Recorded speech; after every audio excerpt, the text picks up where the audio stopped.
Hello everybody, welcome to the Women's Day special chat session at Samudrika's Designer Studio.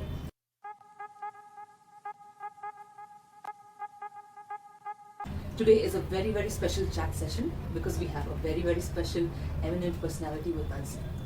I would call her Karnataka's pride. This bureaucrat has been the first lady IPS officer of Karnataka. She's also been the first woman to hold the position of Home Secretary of the state. Well, I sometimes don't know if I have to be in awe of her power-packed personality or in awe of her beauty. But I decide to be in awe of both. So this powerful woman is currently the Managing Director of the State Crafts Corporation. She has been a daredevil officer, taken on many powerful personalities without any fear. She's been a whistleblower whenever it calls for an unlawful situation. She's a dedicated, honest officer. She is a force to reckon with. So, ladies and gentlemen, let's welcome the most inspiring, the very beautiful Mrs. Rupam. Welcome to the show, and we are so honored to have you here with us. Happy Women's Day to you. Thank you, and wish you the same. So, to start on with the interview, why don't we know about your journey, probably in brief. What brought you to this stature in life? Did you choose to be in the police career right from the beginning, or who inspired you? What inspired you? I've already told this several times. When I was in third standard, that was the time when my father told me that I have to be an IPS officer, and he told me what does an IPS officer do? The IPS officer will head the district as SP. That's what he told me. So at that age, tender age, whatever I could understand a bit, I just understood. And then I joined NCC, and I passed ABC certificates. I represented state in Republic Day camp, which is a very prestigious camp. So during that time, the love for khaki translated into IPS. Oh. The NCC uniform is also the same, the khaki uniform.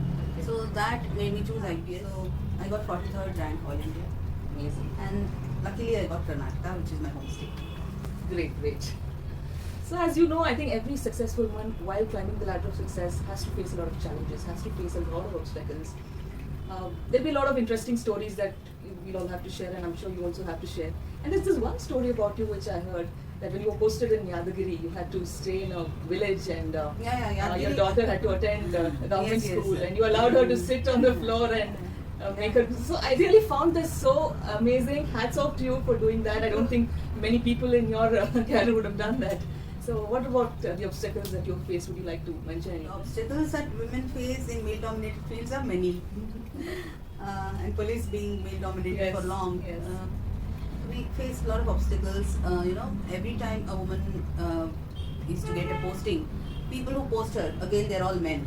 Right. So they think multiple times whether this woman will suit this post or not. Right. And let's say if the place is infected with rowdyism, they will think whether this woman can handle it. That is their thought.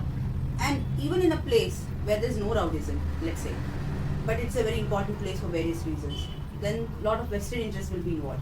So when the vested interests are involved, again, they don't feel like interacting with a woman for getting their work done when they have so many vested interests. There again, they want a man.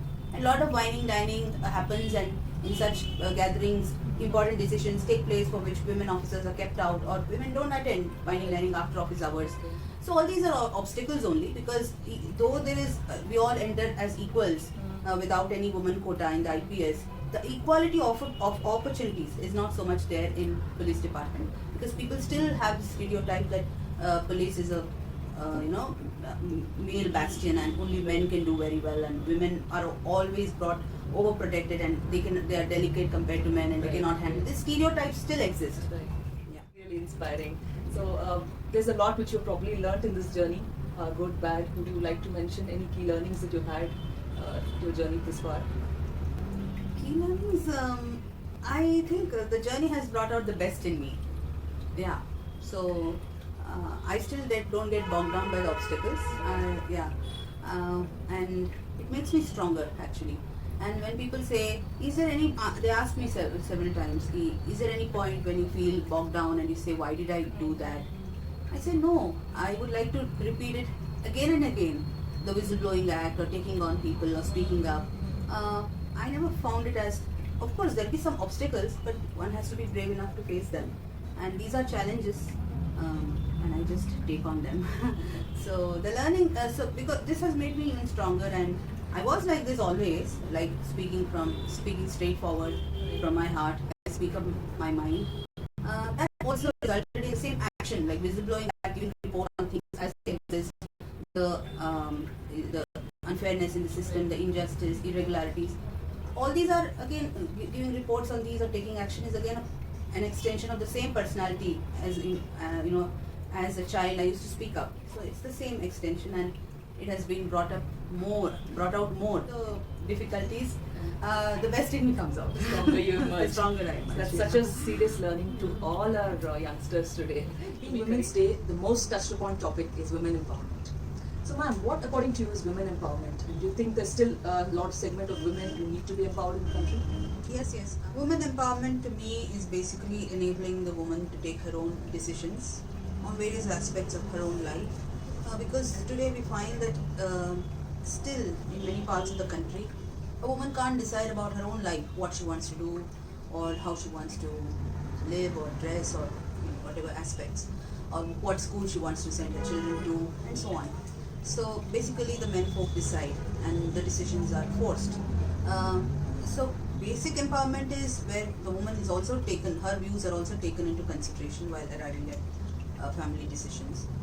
Secondly, I feel economic independence is a basis for all other equalities, like whether it is social equality or political equality. Because if you have your own do char paise, then you are empowered. You feel that you can do what you want with that money.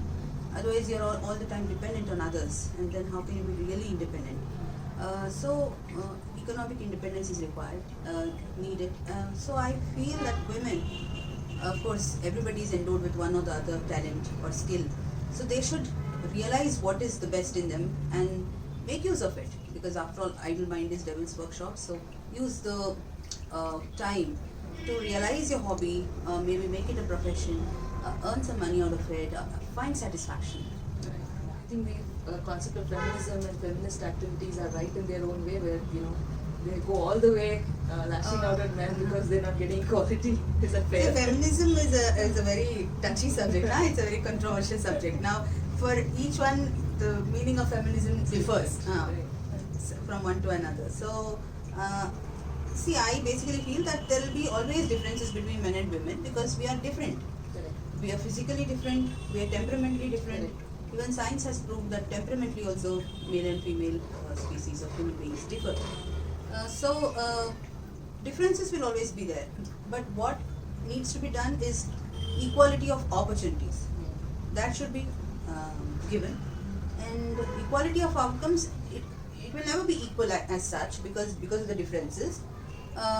In fact, women may do better. I'm not saying less, but it'll be different. And diversity is the spice of life. But then equality of opportunities should be there. That is my view of feminism. Okay, good.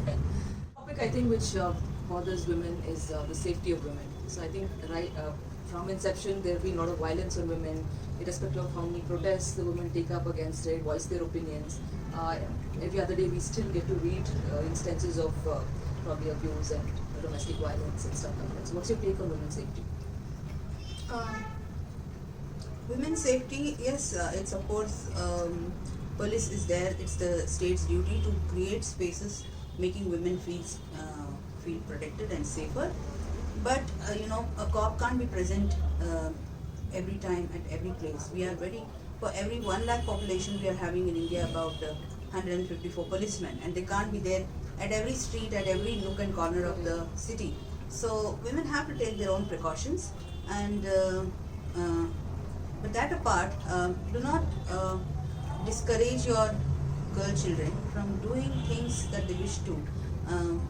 Allow them to be adventurous. Allow them to grow bold and courageous. Don't overprotect them. And I have seen at times that in families when the girl child wanted to go and participate in a competition far away from home, for safety reasons they're not being allowed. So I think those things parents should allow children to be a little more adventurous with a pinch of salt. Of course, we should teach them responsibility also along with their rights and freedom, but allow them to be more older and grow up to be courageous people. So there's one more very interesting thing about you, which I don't know if many of them know. So you have been Miss Davangere. When was this, ma'am? And how did it I was happen? 16 years old and I was very young. And this Miss Davangere and all didn't have any bikini round and all. So when there was an advertisement in local newspaper and I saw and I told my mom I'm going to participate, I'm going to apply. Okay. She was like perplexed. She asked me, why did this idea come to Yeah. you? So Tell us why it came to you. It was just for fun? No, I see. Of course, I had read in the newspaper those days that I think by then Sushmita Sen had become Miss Universe and Madhu Sapre was there prior to her. So these ideas were just there. These people have gone, but of course I knew there won't be bikini round and all. And I am still conservative, I myself. And when my mother asked me why did you get this idea, I told her, well, this is not just about external beauty. These competitions are also about personality, like how you carry yourself, how you answer. So I think I can do well. Okay. So basically the idea means when I look back, when I gave that answer, when I look back at my answer now, I still feel that probably I felt that I was not externally very beautiful that way, but traditional beauty or whatever. But I'm smart enough to handle, answer questions, and I had that confidence that I could. Talking about, maybe I should ask you, what is the secret to your fitness, your beauty? I'm How not do you- fit so much, I feel. But still, I'm you not know, a very I'm sure you- regular exercise. I don't exercise regularly. I'm indisciplined that way. You have professional stress to handle. You're also a wife, mother, so. Oh, stress I handle. See, these criticism don't bog me down, and I thrive in chaos. There are people who don't like chaos and disorder, but I don't mind, being. It's very interesting. Yeah. It's a That's beautiful how way to have thriving in chaos. I like this phrase. Let's talk about Samudrika's Designer Studio. So, please tell us about your association with Samudrika's and also the woman entrepreneur who's running Samudrika's, Mrs. Meenu Saravanan. Yes, Meenu Saravanan came in my contact. I came in contact with her in 2017 after the Jade Expose thing. She's also from Tamil Nadu, so I think she heard more about me in Tamil Nadu. People say that I was talked about more in Tamil Nadu those days than here. So then she approached me and said that she is a designer, fashion designer, and that's how I got to know. And in whatever ways I could, I participated in her events. That is the maximum way I have helped her. And she's a very good designer, and she herself is a woman empowered. She likes what her passion is, and she's made it into her profession. She's dedicated. She's economically independent. So she is a complete woman in herself, and her design is very unique. Designs are unique, and her color combination choice, the designs, they stand apart. And she has come a long way. Samudrika's, her brand design, has completed 4 years. Right, so. Big congratulations to her and to Samudrika's and to Meenu Saravanan. Last question. There are a lot of youngsters and young girls who look up to you as inspiration. They want to be in your shoes and do what you've done and take you as a role model. So if you have to give them one secret mantra to be successful from your life's learning, what would that be? See, many times we wouldn't have discovered what we are best at. So discover that as early as possible and give it a shot and focus on it. Don't get bogged down by what people say around you, that it's possible, not possible. Believe in yourself and focus on the thing, and sky is the limit. Even sky is not the limit. I'm sure you heard what she has to say and you've taken a lot of learning from that. So here we end this beautiful chat show with this power-packed personality. And so again, wishing you all a happy Women's Day. Thank you so much, Mrs. Thank Rupa you. Margil, for being with us and giving us your time. Thanks to you, Shubha, for a very good interview, and thanks, Meenu, for this interview.